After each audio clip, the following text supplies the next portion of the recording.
Welcome to Astro 101, the Sun and its neighbors. I'm Professor Bart Netterfield. Today, Class 8, we are going to look at the Sun. Since we're talking about the Sun today, I thought it made sense to bring the Sun back into the basement to take a look at. So, the Sun. Okay, that's too bright. Okay, let me get rid of it. Okay, that's not going to work. So way back in episode 1, we looked at the Sun and the scale of the Sun. Here we have this model of the Sun.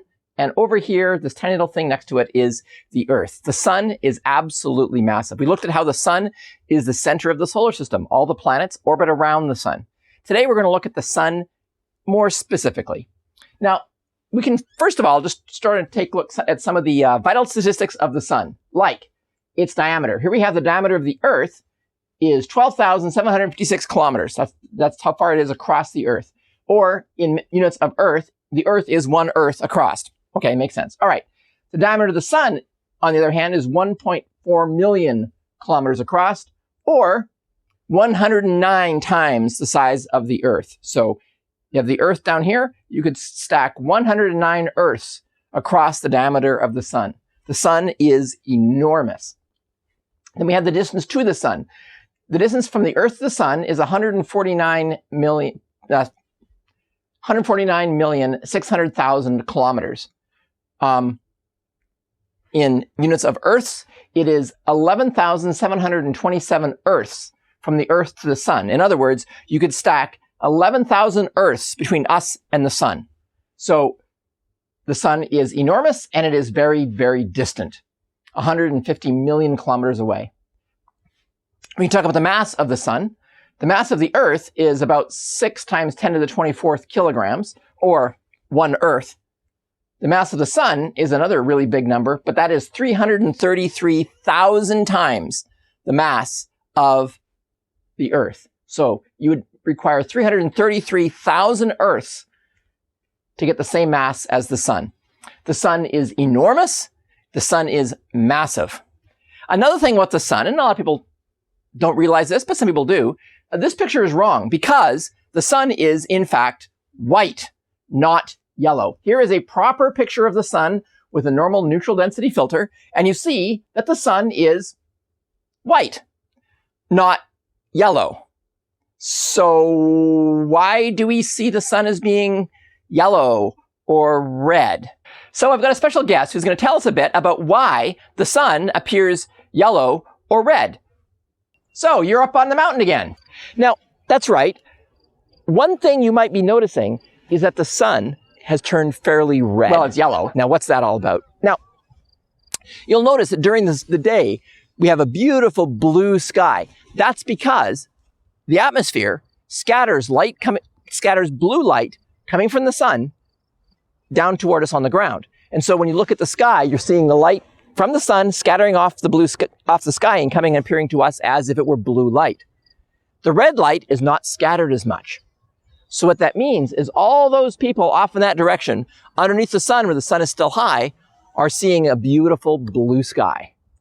Well, all of that blue light is being scattered to them. What's left? We get the leftovers, the red light, which I have to admit, right now, it's a good trade. Beautiful sunset. Well, thank you for that explanation. If you don't mind, I'm going to go through it again, okay? So what's the story here? Here's what he was trying to say. Let's imagine we have 2 people. One here, where it's daytime, the Sun is kind of high in the sky. Another person here, where it's right at sunset, where the Sun is very low in the sky. The light from the Sun is coming in all colors. The Sun is white, and therefore all colors are represented in the light coming from the Sun. So here's the light coming from the Sun. When it hits the atmosphere, it begins to scatter predominantly blue light.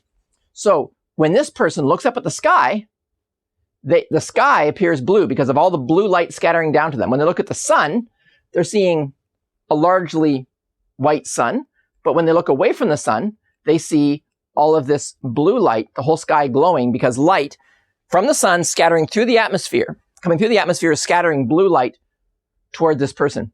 The rest of the light continues unscattered. The red light makes it to the guy out here right at sunset, and he sees all mostly red and yellow light. So a sun that's low in the sky appears red or yellow. A sky high in when the sun is high in the sky, it appears white. That's just because that's because the atmosphere is scattering away the blue light to make the blue sky. And what we get left with is more of a yellow or red sun, the lower it gets in the sky. So this is interesting. What this means is if you were to look at the sun during a clear day when the sun was high in the sky, so like around noon, the sun would look white. But you haven't done that, I assume, because you're not blind. So don't ever do that. Because if you look at the sun, you will blind yourself. It'll boil away the back of your retina and, you'll be blind. So do not ever look at the sun. But you can, if you take a picture of the sun with a proper filter, you will find that, in fact, the sun is white. In fact, the color of the sun is a pretty good definition of what we mean by white. It's including all of the lights, all the colors of the rainbow in the same ratios as the sun gives us. That's what we mean by white light. The sun is white, not yellow, not red. It only appears yellow or red when it's low on the horizon, which is also about the only time we can ever kind of look at it because it's going through so much atmosphere. It's scattering away a lot of the more dangerous blue and ultraviolet light. Nonetheless, you should not look at the sun. Okay, let's move on. Here we have a picture of a cross-section of what the sun looks like. These are the various layers of the sun. So this is the part that we see called the photosphere, which is at the top of a layer called the convective zone. We'll be explaining what that means. As you go in, you have the convective zone, further in the radiative zone, and finally down in the center, the core. The core is where the energy from the sun is generated through nuclear fusion. The radiative zone brings the heat from the core up to the convective zone. In the convective zone, we'll see that we have vertical winds taking the heat from down here up to the surface, and then it gets radiated away to us. So a cross-section of the sun. We're going to go through this and understand how all of these parts work. Now, something that is pretty clear, and that's that the sun produces an enormous amount of energy. All of the energy is enough energy to heat all of the Earth, and the Earth is a tiny fraction of space. The sun is radiating an absolutely unimaginable amount of energy. And there was a question that was asked ever since people started thinking after Newton, hey, we can understand everything. Well, what heats the sun? How can the sun produce so much energy? Now, when we think about things that produce heat, a pretty natural one that we think about are chemical reactions. Maybe the energy in the sun comes from burning or some sort of chemical reaction. Well, what do we mean by a chemical reaction? Let's kind of go through a few basic chemistry facts. Matter is made of atoms. So we have like carbon atoms. Here's this gray thing here is a carbon atom. It's made of oxygen atoms. The red things are oxygen atoms. It's made of hydrogen atoms. The white things here are hydrogen atoms. There are other kinds of atoms. There's lead atoms and gold atoms and silicon atoms. Okay, so everything is made of atoms. Atoms stick to each other to form what we call molecules. So here is two oxygens stuck together to form an oxygen molecule. Here we have four hydrogens stuck to one carbon to produce a methane molecule. Here we have two oxygens connected to one carbon to produce a carbon dioxide molecule, etc. Okay? Atoms stick to each other in order to form molecules. Everything's made of molecules. Molecules stick together to form... everything is made of atoms. Atoms stick together to form molecules. A chemical reaction is a change in what molecules you have. The atoms stay the same. So here we started with this chemical reaction right here, which is the burning of natural gas. We have one methane molecule and two oxygen molecules.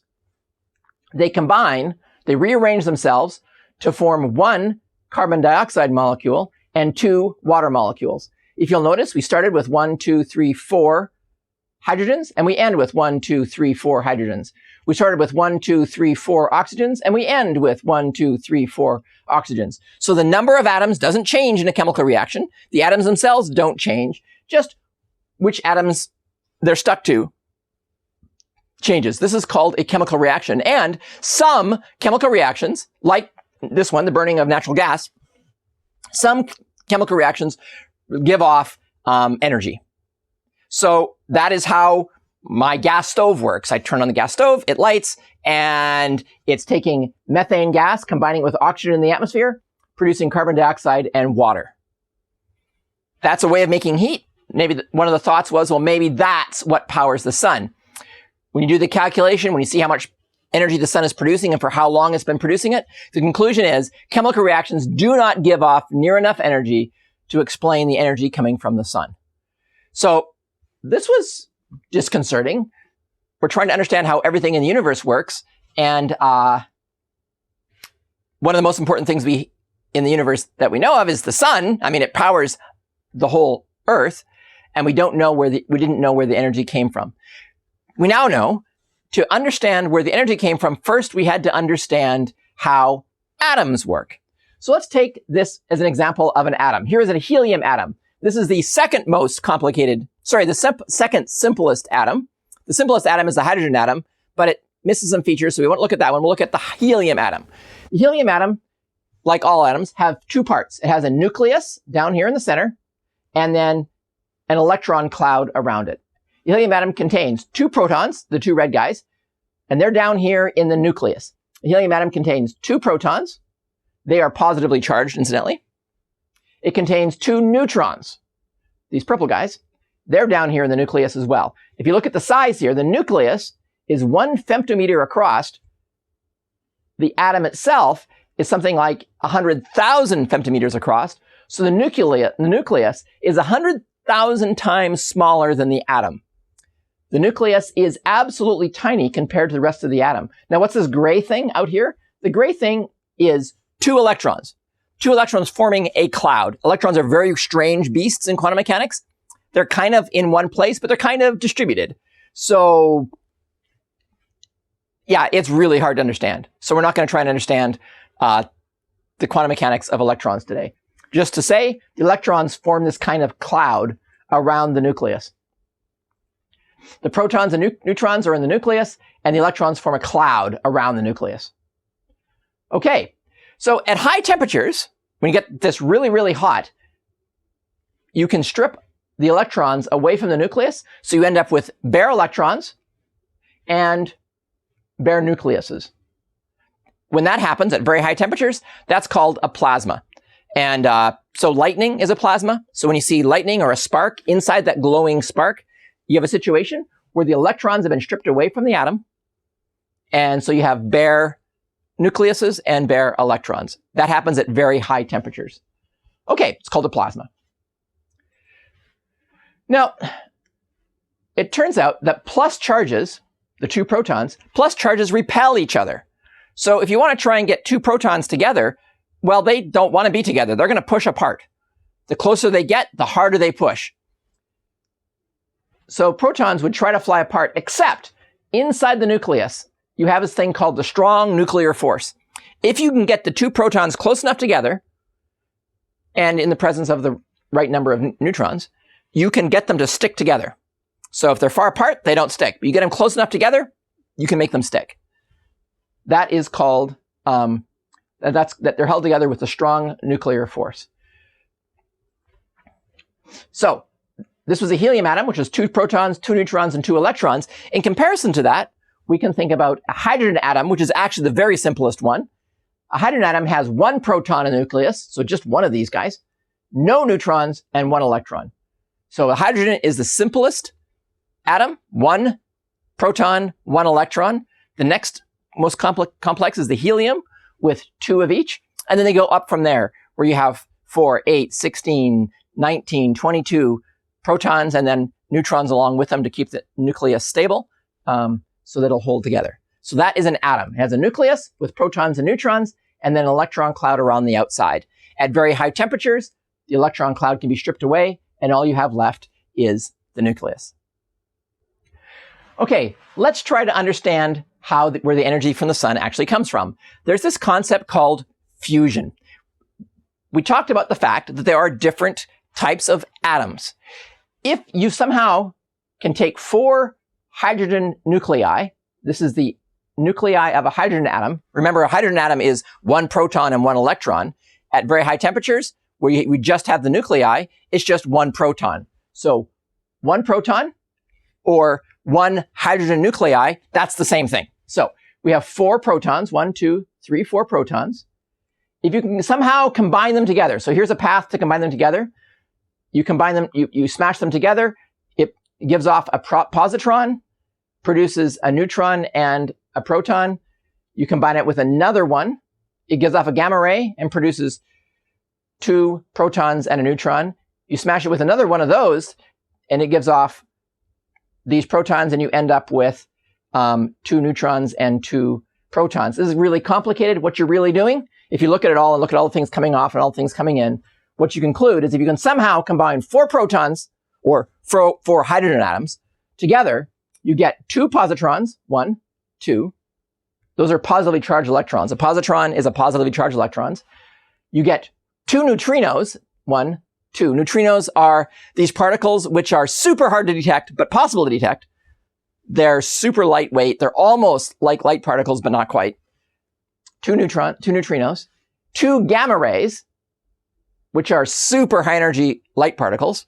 So light energy is so high energy that it almost acts like a particle. 2 gamma rays, and you get 1 helium-4 nuclei. So you start out with 4 protons, you end up with 2 positrons, 2 neutrinos, 2 gamma rays, and 1 helium nucleus. This, the sum of all these things, is lower mass than the 4 protons you started with, which is weird, because like in chemistry at least, you say, well, mass is conserved. You start with some amount of mass, you end with some amount of mass. The remaining mass became energy, according to Einstein's famous equation. Einstein, in the early part of the 20th century, was trying to understand gravity, and in the process of understanding gravity, he understood something else, namely that matter can be turned into energy by this equation. The energy you get equals the mass that you lost times the speed of light squared. C here is the speed of light. So we started with some amount of mass, we ended with less.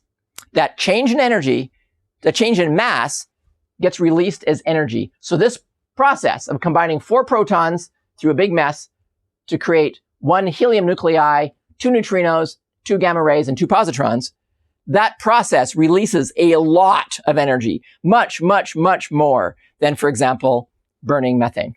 Much, much more. So this releases a lot of energy, enough energy that you could imagine powering the sun.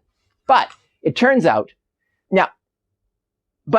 this is incredibly hard to do. Like, making this process work is not easy, as I'm going to explain. First of all, the protons, the plus charge on the protons makes them repel each other. So 2 plus charges, when you bring them together, the closer you get them to each other, the more they want to push apart. The positive charge on the protons makes them repel each other. So they have to collide very high speed if they're actually going to collide. Otherwise, they just bounce off each other. Something like this. You have a proton coming in this way and a proton coming in this way, and they were going to collide, but the positive charge on them causes them to spin off away from each other and never actually collide. Unless the speeds are really high, the protons push apart and they can't collide. The only way to make them collide is to have the temperature of the plasma extremely high. The higher the temperature, the higher the speed of the particles in plasma. In fact, that's a definition of temperature, is how fast are the particles moving. High temperature means high speed. It turns out it needs to be millions of degrees before these particles can be going fast enough that they'll actually collide rather than just kind of buzzing off each other when they get close. So, in order to get this fusion to happen, in order to get those protons to collide with each other, they have to be going incredibly fast. You need to have millions of degrees temperature, like 10 million degrees or higher, or fusion just won't even happen. It just won't happen. So, fusion is hard. Now, fusion is hard. It also turns out that the protons are incredibly tiny. Remember that? The proton is 100,000 times smaller than the atom. So even if the temperature is high enough, millions of degrees, the chances of 2 particles colliding with each other is really small. because they're really tiny and they got like tiny things flying around trying to hit each other, and they're just so tiny they probably won't. You have to have really high densities or the collisions will be so rare that you don't actually get any appreciable fusion. Higher density means more collisions. So if you have more particles crammed into the same space, more means higher density. Higher density means more collisions. If you get the density high enough, you can get the fusion rate high enough that you could in fact keep the sun hot. So that means the density at the core of the sun has to be really high as well as really hot in order for fusion to happen. So higher density means more fusion. So the density in the core of the sun is 160 times higher than the density of water. It is like you take a cubic centimeter of the sun's core, and it's 160 times heavier than a cubic centimeter of water. So it's dense stuff, much denser even than lead. So the density of the core of the sun is 160 times higher than water. You need that high density and that high temperature. You need both of those things for fusion to happen. You need the high temperature so that the speeds are high enough that if they were to collide, they would get close enough to stick. And the density has to be high enough so that the probability of colliding is high enough that you get enough heat to keep the sun hot. So you need both things, high temperature and you need high density. Okay, but how does that work? I mean, let's try to understand how you can, some things about the behavior of gases and plasmas. This is actually a really important little thing. Pressure, temperature, and density, 3 ideas. So it turns out, as we've said, that gas and plasma both are made of particles. So in a gas, it's made of particles called molecules. In a plasma, it's the nuclei of the atoms. But in any case, gas and plasma are made of particles. So we have a box with a bunch of particles moving around inside the box. So some of them are going fast, some of them are going slow, so they're all kind of bouncing around. The particles are all moving. Now, when they hit something, they bounce off. So this particle hits the wall and it bounces off. This particle hits the wall and it bounces off. This particle hits the wall and it bounces off. When they bounce off something, they apply a force, and the force per area is a pressure. So if you average all the force being applied on a given area, that's what we call the pressure, the force per area. So what you're imagining here is the particles bouncing off the wall. When they bounce off the wall, they push on the wall. And the total amount of force per area being applied on the wall is what we call the pressure. All right, particles moving, they're bouncing off the walls. When they bounce off the walls, they apply a force to the wall. The force per area is pressure. Okay?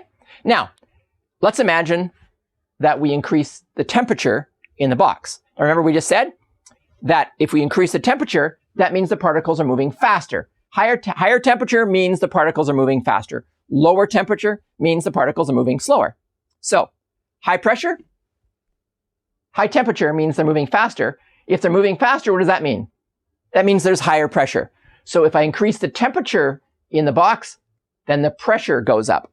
A larger force against the walls, because when a fast thing bounces off the wall, that's going to give a bigger force to the wall than if a slow thing bounces off the wall, which kind of makes sense. So higher temperature means the particles are moving faster, which means there's a higher pressure. If I increase the density, if I shove more particles in there, keeping the temperature the same, for example, if I have a higher density, what happens to the pressure? Well, there's more particles bouncing off the walls, so you have more force per area because there's more particles doing it. So a higher density, which is more particles, means a higher pressure. So we can combine all this thing and all these facts into an equation called the ideal gas law. The ideal gas law just says the pressure depends on the temperature and the density. Higher temperature, higher pressure. Higher density, higher pressure. Okay, that's cool and simple. So there we have it. The pressure depends on the temperature and the density. Okay, so let's now take these two facts. Number one, that if your density is high and your temperature is high, you can get fusion in the core of the sun. And take the ideal gas law to see how it behaves. Let's start.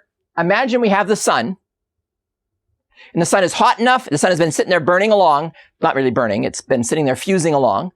where 4 hydrogens are combining together to form a helium, 4 hydrogens are combining together to form a helium. But for some reason, the density goes up a little bit. Okay, let's just imagine what would happen if the density were to go up a little bit above equilibrium. The density's gone up. If the density in the core of the sun goes up, what happens to the rate of fusion? If the density in the core of the sun goes up, what happens to the rate of fusion? If the density is higher, then there's more collisions happening. Assuming the temperature is still high enough for fusion to happen, at a higher density, you get more collisions, therefore more fusion, right? Yeah. Higher density means more collisions mean more fusion. So, if the density rises, the rate of fusion increases. Okay. All right. Well, if the rate of fusion in the core of the sun goes up, what happens to the temperature in the core of the sun? We've gotten more fusion happening. Each fusion reaction is giving off energy. The energy is going to, what does the energy do? The energy heats up the core of the sun. So the temperature in the core of the sun increases. Cool. Okay. Now, if the temperature in the core of the sun goes up, what happens to the pressure? Let's think for a sec. What's holding the sun together? Why is the sun not flying off into space? Gravity is holding the sun together. So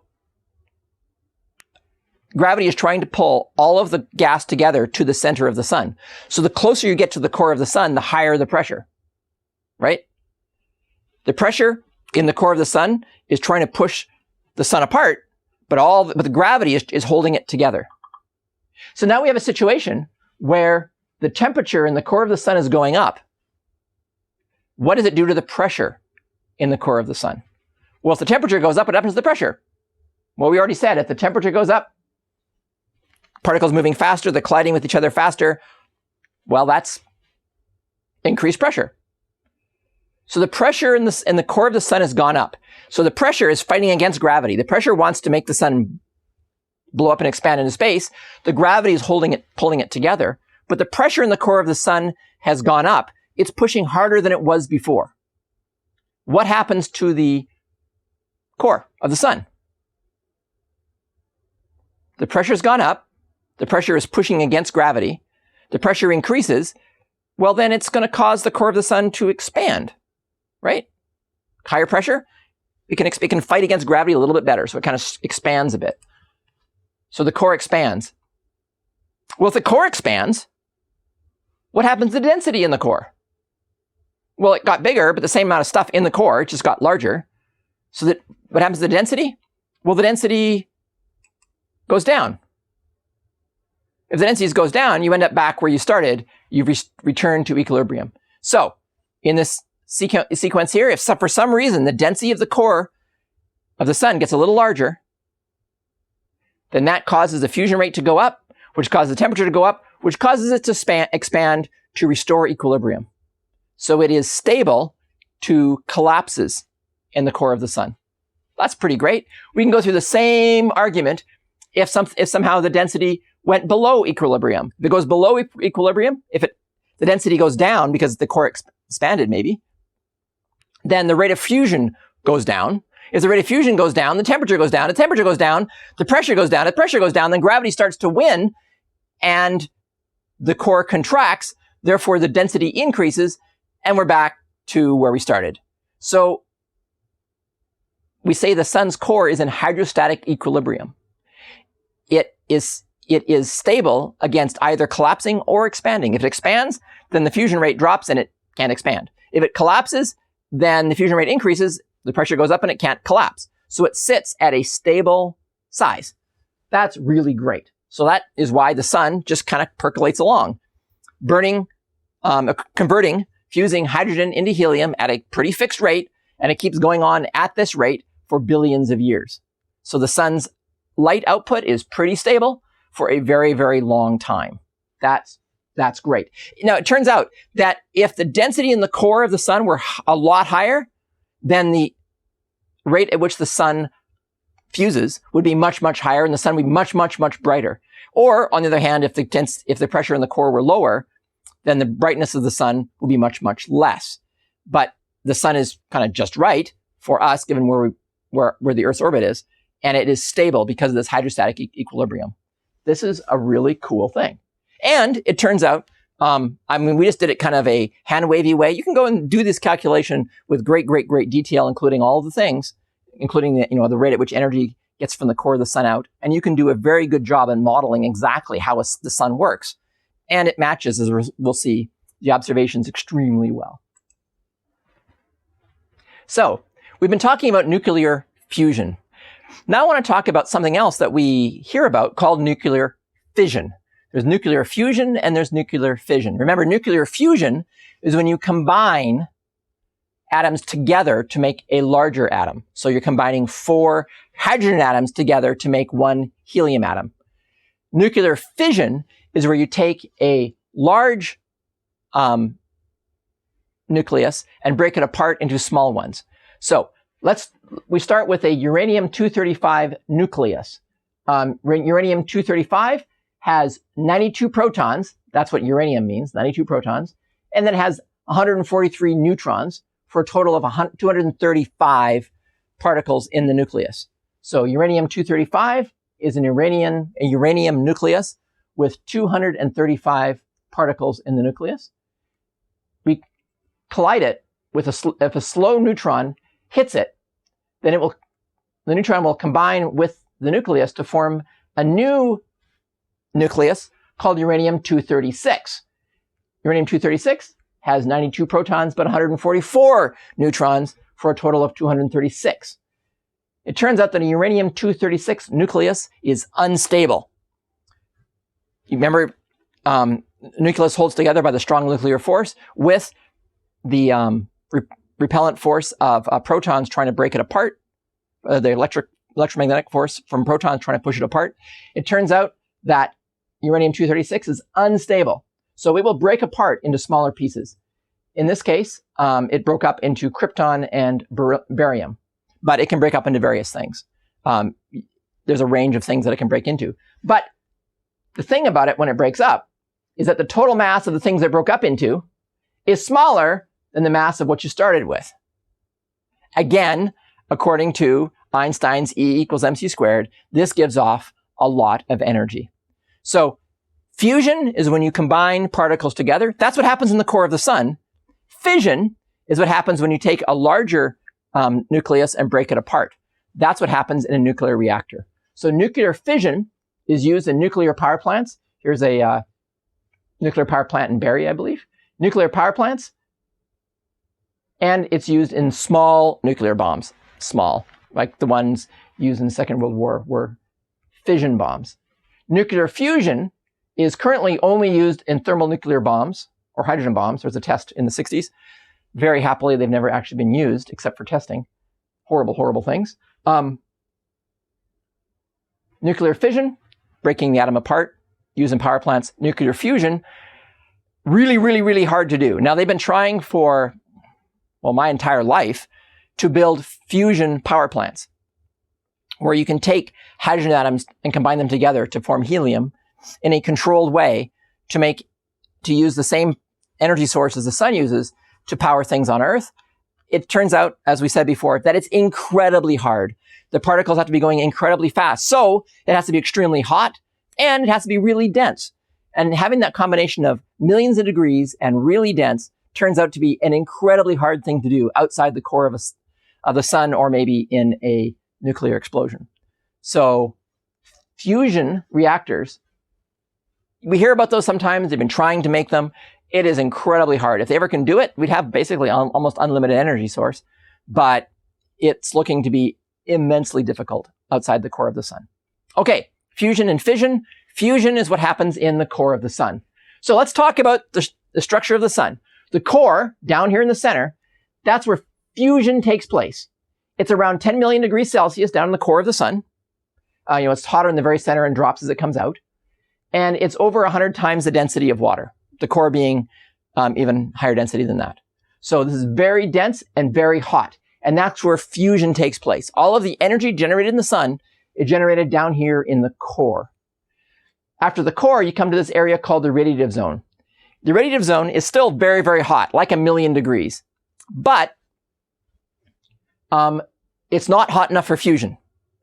So there's no fusion taking place in here, and the density is lower. The density has been dropping from the core. When you get into the radiative zone, the density is kind of like the density of water, but it's still 1,000,000 degrees. So imagine 1,000,000 degrees, but, well, okay, it turns out that the radiative zone is kind of a calm place. You don't have these winds like we'll see higher up. And light, basically what's happening here is it's acting almost like an insulated blanket, keeping the heat in the core, so the core can stay hot enough to continue fusion. Heat does make its way out, but it makes its way out kind of slowly. So it's almost like a radiative blanket, keeping the heat in the core. It keeps the core hot, so fusion can take place, but the heat still makes it through. So the heat comes from the core through the radiative zone until it gets to the convective zone. Now the convective zone is now only hundreds of thousands of degrees Celsius and dropping until it gets to the surface where it's only several thousand degrees Celsius. In the convective zone, you have what's called convection, where you have these cells where hot plasma is floating up and then cold plasma is dropping down. So you have these convective cells circulating heat from the edge of the radiative zone up to the surface and then sinking back down again. So it goes up, cools, falls back down, goes up, cools, falls back down. So you have these convective cells which are bringing heat from the core, heat from the radiative zone up to the surface.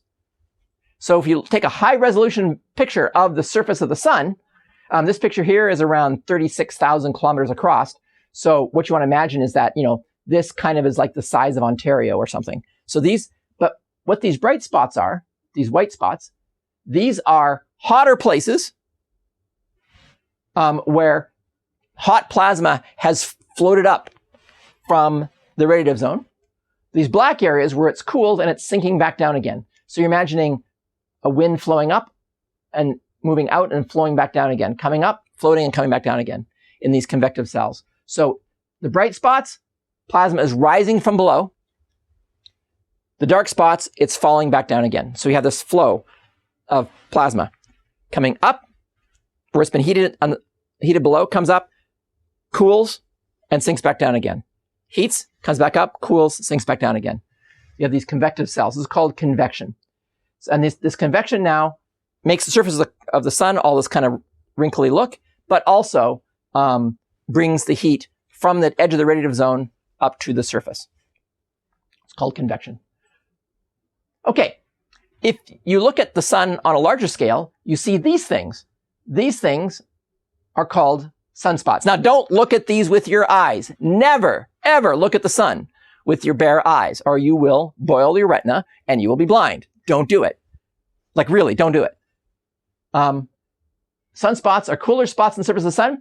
These spots here, they're only 4,000 degrees Celsius rather than 5,500 degrees Celsius. As you'll be learning next class, anything that's warm glows, and the hotter it is, the brighter it glows. So because these things are cooler, they're a lot less bright. Now, these are still incredibly bright. The surface of the sunspots is actually hotter than the filament of a light bulb. And so they're actually glowing brighter than the filament of a light bulb, but they are still a lot colder than the surface of the sun, which is really, really hot. And therefore, in comparison, they look dark, but they're not dark. They're not black. They are just slightly cooler regions. So why are they cooler and what's going on? Well, this is kind of complicated. What causes sunspots? It's a weird, hard to understand, complicated concept. And it's not just hard for us to understand. It's not very well understood because it's very, very complex physics. But it's going something like this. Here's a picture from the SDO satellite. Looking at the surface of the sun. And this black and red stuff here, these are sunspots. And the SDO has two cameras operating in this picture.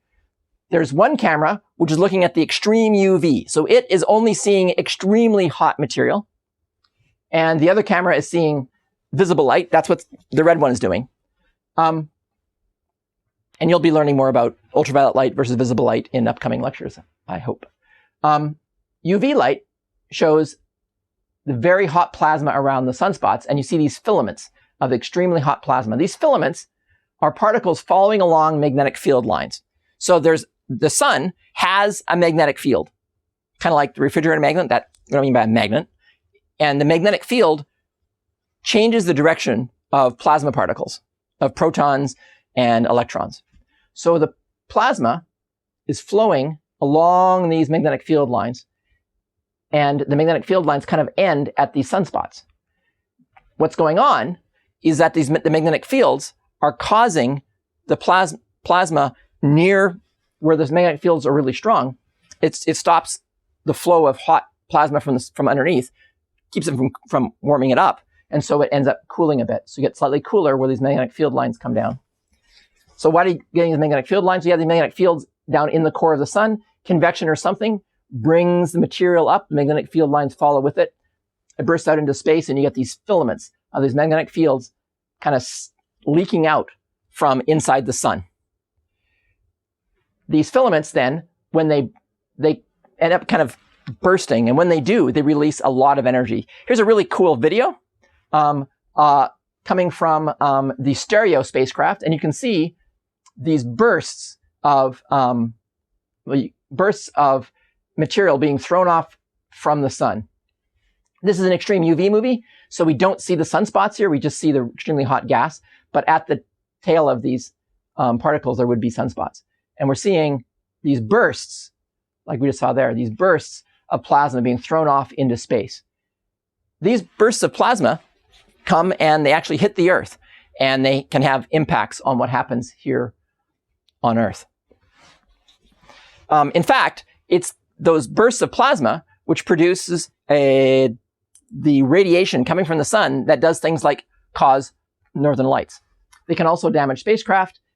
They can be extremely dangerous for astronauts if they happen to be outside of low Earth orbit, where the Earth magnetic field is still protecting them. An astronaut traveling to the moon or Mars, when one of these solar flares goes off, it could kill the crew. So it's a very dangerous thing, these solar flares. There's some worry that an extremely large solar event like this could knock out the power grids on Earth and cause enormous damage. Solar flares large enough to do that are very rare, but not so rare that we don't expect it to happen one of these days. It turns out that the number of sunspots is not constant versus time. Since back in the 1600s, scientists have been keeping track of how many sunspots are visible on the sun at a given time. It's called the sunspot number, and they've been tracking it since the 1600s till today. And what you find is that the number of sunspots, this is the blue curve here, look at the blue curve, the number of sunspots goes up and down on an 11-year cycle. So it goes from almost none to quite a few, to almost none to quite a few, and from here to here, from here to here, from here to here. That's 11 years. So every 11 years, it goes from high numbers of sunspots to low, back to high again. If you take the average, smoothing out the up and down bumps, and just looking at the average, you get this black curve. The black curve is just a smoothed out version of the blue curve. What you find, first of all, you had this period during the late 1600s and early 1700s where the sunspot level was very, very low. This corresponded with a decrease in global temperature. So there's some evidence that solar activity correlates with the amount of heat given off by the sun. But we also know is that the sunspot number correlates with solar flares, those events we talked about that give off those bursts of radiation coming to the Earth. That radiation, when it gets to the Earth, can form what's called carbon-14. And that gets ingested by animals and plants and ends up in things. We can plot the amount of carbon-14 versus time for when whatever it was ate the material versus time. What you find is that the amount of carbon-14 tracks the average of the sunspot activity. So we can see this effect of radiation from the sun affecting the Earth. And it's been going up and down along with the variations in solar activity. So what's going on in the sun? These solar flares related to sunspots has an effect on radiation on Earth, which is really kind of interesting. All right, how do we know all this? Well, that's a good question, because I've been saying a whole bunch of things about how the sun works, but how do we know this is how the sun works? Well, first of all, we can make observations of the surface of the sun. We can measure the total power being given off. That's a number. It actually turns out to be really important. So whatever it is, it's got to give off that much power, whatever's causing it to heat up. We can measure its surface temperature. We can measure the magnetic field strength on the surface. You can use orbits to measure the mass of the sun. So we can imagine getting all those things. You can measure the magnetic field strength through some quantum mechanics chemistry measurements, surface temperature, total power. Okay. Well, then what do? Well, we can put those things in and say we know the composition, think we know the composition of the sun, and you can make a model, a mathematical model using the physics that you know. We know how we've done experiments, we know how nuclear fusion works. We've done experiments, we know how pressure and temperature affect each other. And you can make a computer model that predicts how the sun should behave. And you end up with a more complex version of this model with the core, the radiative zone, the convective zone. Okay. These models predict the behavior of the interior. In fact, they predict the behavior of the interior very precisely. And given the amount of material you put into the model, we know the mass, given the amount of power coming off, everything kind of works to start with. Yes, the temperature of the sun, the amount of energy being given off by the sun matches what you would predict it would be given what we know about nuclear fusion and the mass of the sun. But, that's not, why do we think there's these cores and stuff? When you think about when we do physics, what we do is we come up with a model. We come up with our physical laws, like Newton's laws of motion, like the laws of nuclear physics and quantum mechanics. You take the physical laws and apply them to a given situation and come up with a prediction, a model of how that system should behave. And then you compare the model to measurements.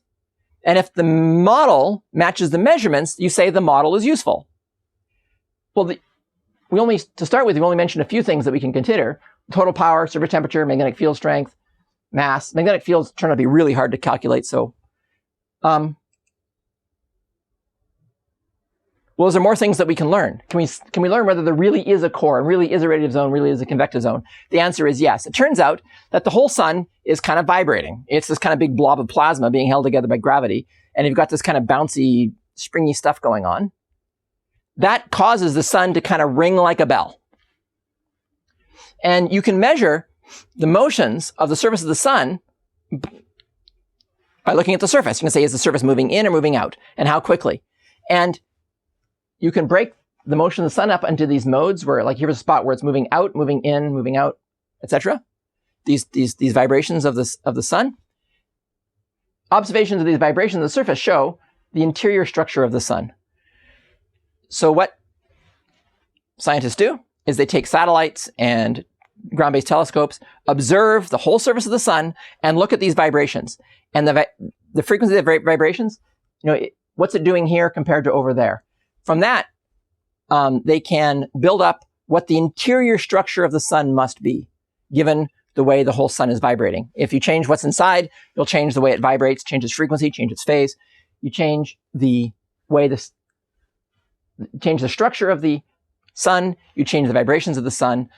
It turns out that the vibrations that we see on the sun match the models extremely well. So we, in fact, do believe that this is correct. We do have the dense core, the radiative zone, the convective zone, because we've used vibrations to probe the interior of the sun and show that it matches very well with what the models say. Even without the models, we know what the structure is because of those vibration modes, and it matches the model very well. So we continue to say the model appears to be very useful. Well, what else can we do? Well, remember, there's this fusion reaction taking place. And in this fusion reaction, there's a couple things going on that are really useful. The most important one is the emission of these neutrinos. These neutrinos will travel from the core of the sun right out through the sun.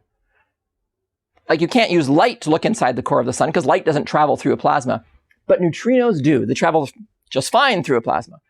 So if you can build a detector that can see these neutrinos, then you'll be able to see the fusion taking place. So they did this. They built these enormous neutrino detectors to try to see the fusion taking place in the core of the sun.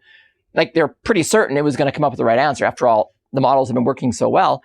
They did this, and they found not near enough neutrinos. That was an enormous concern. What's going on? A couple possibilities. One is the models are wrong. Something's wrong with fusion. another model that was put forward by some theorists, which sounded kind of crazy at the time, was, well, maybe the neutrinos, maybe the electron neutrinos turn themselves into something else. They don't stay what they are. They turn into a different kind of neutrino that your detector can't see. And that seemed like a crazy model, but some scientists, including a group in Canada at the Sudbury Neutrino Observatory, built a gigantic detector to try and see if this is true. Are the neutrinos turning themselves into something else? Yes, the answer is yes. They found the missing neutrinos, and now we have a complete model of what's going on in the sun. So then you have science working again. You have a model. It makes a prediction. You make a measurement to check the prediction. If the prediction is right, you say, great, the model's good. If the prediction is wrong, you go back and say, what's wrong with the model? The thing that's wrong with the model is that the model said neutrinos never change what they are. It turns out they do change. When you include the fact that they change, then the model again works really, really well. This measurement, the team won the Nobel Prize for this because it's a very important measurement. So, how do we know? We can look at the surface. We compare it with models. We look at the vibrations on the surface of the sun. We look at the neutrinos coming from the sun. We know the structure is what we say it is. We know that fusion is really happening, and that is what powers the sun. Well, today is my last lecture for a while. Starting next week, Professor Webb will be taking over, talking about the physics of light. It's going to be very interesting. Hope you're all looking forward to it. I'll be back in a few weeks in November during our tour of the planets again. I thought today I'd just end up with a neat little clip here that I took yesterday. Of the white sun shining through the trees, reflecting off the river.